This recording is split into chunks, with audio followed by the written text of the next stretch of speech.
మంత్రి నారాయణ మీద ఓ సంచలనాత్మకమైనటువంటి కథనాన్ని సాక్షి ప్రొజెక్ట్ చేసింది.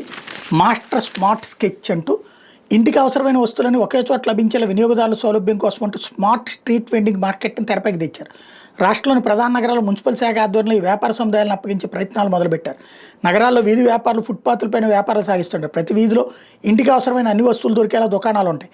కూటమి ప్రభుత్వం ఈ చిరు వ్యాపారులకు కడుపు కొట్టేలా వ్యాపార సముదాయాలను తమ్ముళ్ళకే కట్టబెట్టేందుకు ప్రయత్నాలు చేస్తుంది. స్ట్రీట్ వెండింగ్ పేరుతో మున్సిపల్ నిధులతో అన్ని సౌకర్యాలు కల్పించి షాపులను అప్పగించే ప్లాన్ సిద్ధం చేశారు.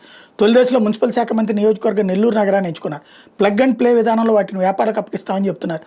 వాస్తవాన్ని టీడీపీ వాళ్ళకే ఇచ్చేందుకు నిర్ణయించారు. రెండో దశలో విశాఖ, విజయవాడ, మంగళగిరి, పిఠాపురం, శ్రీకాకుళం, ఒంగోలులో ఏర్పాటుకి నిర్ణయించారు. వాస్తవం కార్పొరేషన్స్ ఇట్లాంటివి కడుతుంటే షాపింగ్ కాంప్లెక్స్లు అందులో అందరూ ఒకే చోటుకి వెళ్ళి కొంటారనుకోవడం కూడా అమాయకత్వం. కాబట్టి ఏరియాకి వాస్తవంగా చెప్పాలంటే నారాయణ గారు ప్రాక్టికల్గా చేయదలుచుకుంటే హైదరాబాదులో వీధి సంతలు ఉంటాయి. వారానికి ఇప్పుడు ఒక రోజున ఆసిఫ్ నగర్లో పెడితే, ఒక రోజున జూబ్లీ హిల్స్లో పెడతారు, ఒక రోజున బంజారా హిల్స్లో పెడతారు. ఆ రోజున రోడ్డు అంతా కూడా ఒక రోడ్డు మొత్తం ఈ కూరల దగ్గర నుంచి అన్ని రకాలు తీసుకొచ్చి అమ్ముతారు.